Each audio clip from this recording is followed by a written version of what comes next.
ஆழ்வார் எம்பெருமானார் ஜீயர் திருவடிகளே சரணம். ஜீயர் திருவடிகளே சரணம். அப்புறம் அப்புறம் இன்னொரு கேள்வி இருக்கு. அடியனுக்கு தெரிஞ்ச வரைக்கும் நம்மளுக்கு கொலுங்கிறது கிடையாது. தாயார் நம்ம போய் சேவிக்கணும். அங்க போய் ஆத்துல கொலு வச்சு வைக்கிறோங்கும் போது நவராத்திரியில என்னன்னா நம்ம பரவாயில்லைக்கு சுண்டலும் அந்த மாதிரி இது பண்ணி பண்ணி இது பண்றதுலதான் கான்சென்ட்ரேட் பண்ணிட்டு இருப்போம். கொலுங்கிறது கிடையாது. பட் பிரதானமா பார்த்தோம்னா ஆத்துல கொலு வைக்கிறது வழக்கமா வந்திருக்கு, நிறுத்த முடியாது. நம்ம வழி வழியா வந்திருக்குங்கிற மாதிரி இது பண்ணிட்டு அதை கண்டினியூ பண்ணிட்டு இருக்கா. அடியன் கேள்விப்பட்டது நிறைய ஆச்சாரியர்கள்ட்ட கேட்டு தெரிஞ்சின்றது எல்லாம் பார்க்கும்போது அது கிடையாது. இது ஆத்து வழக்கங்கிறதுலாம் இதெல்லாம் ஒண்ணும் கிடையாது. நம்ம சம்பிரதாயம் படி இது கிடையாதுங்கிற மாதிரி தான் கேள்விப்பட்டேன் நிறைய பேர்கிட்ட விண்ணப்பிச்சதுல.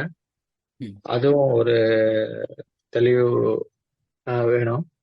இது என்னவா இருந்தாலும் மத்த ஆளுக்கு நம்ம எப்படி சொன்னாலும் அவ கேட்டுட்டாதான் அது இது பண்ண முடியும் இல்லையா? அது ஃபோர்ஸபிளா, அதாவது இது ஒன்னும் யாருக்கும் புரிய வைக்கிறதுங்கிறது இதுக்கு எங்கேயும் ஒரு ரெஃபரன்ஸ் கிடையாது. இதுல இங்க சொல்லப்பட்டிருக்கு அப்படிங்கிற மாதிரி ஏதாவது ரெஃபரன்ஸ். இதே போலதான் இப்போ இந்த கொலுங்கிற விஷயம் அதுவும் பார்த்தோம்னா, கொலுங்கிறது இப்போ நவராத்திரிங்கிறது நம்முடைய சம்பிரதாயத்திலே வியாக்கியானத்திலே காட்டப்படுறது. ஒரு இடத்துல வரும்போது மானாவி உற்சவத்திலே மானாவி உற்சவம்னே சொல்ற. மானாவின்னா மகாநவமியத்தான் மானாவின்னு சொல்லுவா. வியாக்கியானத்திலே வருது.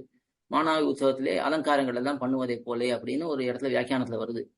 அது கோயில்கள்ல இந்த நவராத்திரிங்கிறது கொண்டாடப்படுது. தாயார் பிரதானமா வச்சுட்டு தாயாருக்கு ஒரு கொண்டாட்டம். பெருமாளுக்கு எப்படி பிரம்மோத்சவம் இருக்கோ அதே போல தாயாருக்கு நவராத்திரி உற்சவம்ங்கிறது கொண்டாட்டமா பண்ணப்படுறது.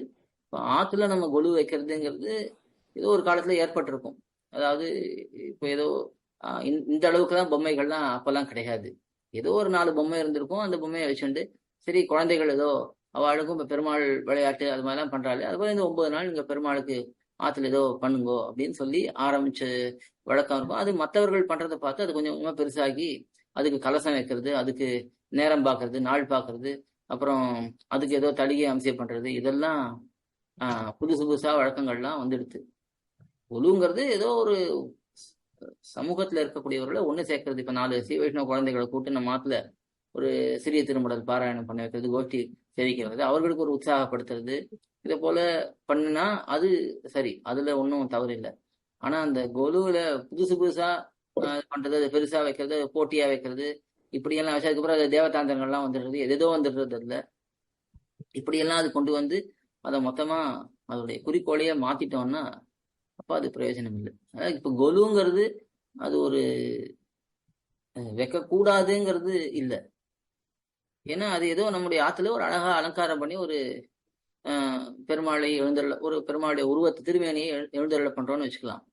ஆனா அதுக்கு மேல அதுலயே ஒரு பூஜையை பண்றது, அதுலயே ஒரு ஏன்னா இப்ப அந்த பொம்மைக்கு ஏதோ கலசத்தை வச்சு அங்க பெருமாளுக்கு ஏதோ அம்சம் பண்றேன்னு பண்றான். அதுக்கப்புறம் அந்த பொம்மையெல்லாம் எடுத்து பொட்டியில வச்சு மேல வச்சிடுறா. அப்ப அந்த சமயத்துல என்ன ஆகுது? அதனால ஒரு ஒரு அழகுக்கு அங்க வச்சு அதுக்கு குழந்தைகளை அங்கே ஈடுபடுத்துறது, குழந்தைகளை பாசுரங்கள் சொல்ல வைக்கிறது, இதை ஒரு சாக்கா வச்சு 4-10 குழந்தைகள் சேருவா, அவர்களை நல்லா உற்சாகமா பாசுரங்கள் சேவிக்க வைக்கலாம். அது பண்ணலாமே தவிர அதுல இதையும் திரும்ப ஒரு சடங்கா ஆக்கிடக்கூடாது. ஏன்னா இருக்கு நம்ம சாஸ்திரத்துல நமக்கு பண்ண வேண்டிய கர்மங்கள்னு சொல்லப்பட்டிருக்கு, அந்த கிரியைகள்லாம் சொல்லப்பட்டிருக்கு. அதுக்கு மேல நம்ம புதுசாலாம் உருவாக்க கூடாது. கொலு வைக்கிறதுனால தவறுன்னு சொல்ல முடியாது. அதை ஆனா விபரீதமா பண்ணிடக்கூடாது. ஆழ்வார் எம்பெருமானார் ஜீயர் திருவடிகளே சரணம். ஜீயர் திருவடிகளே சரணம். கோயில் KOYIL என்னும் ஆப்பை கூகுள் பிளே ஸ்டோரில் இருந்தோ ஆப்பிள் ஆப் ஸ்டோரில் இருந்தோ டவுன்லோட் செய்து இது போன்ற சம்பிரதாய விஷயங்களை கேட்டு மகிழலாம். எங்கள் வலைத்தளம் koil.org KOYIL.org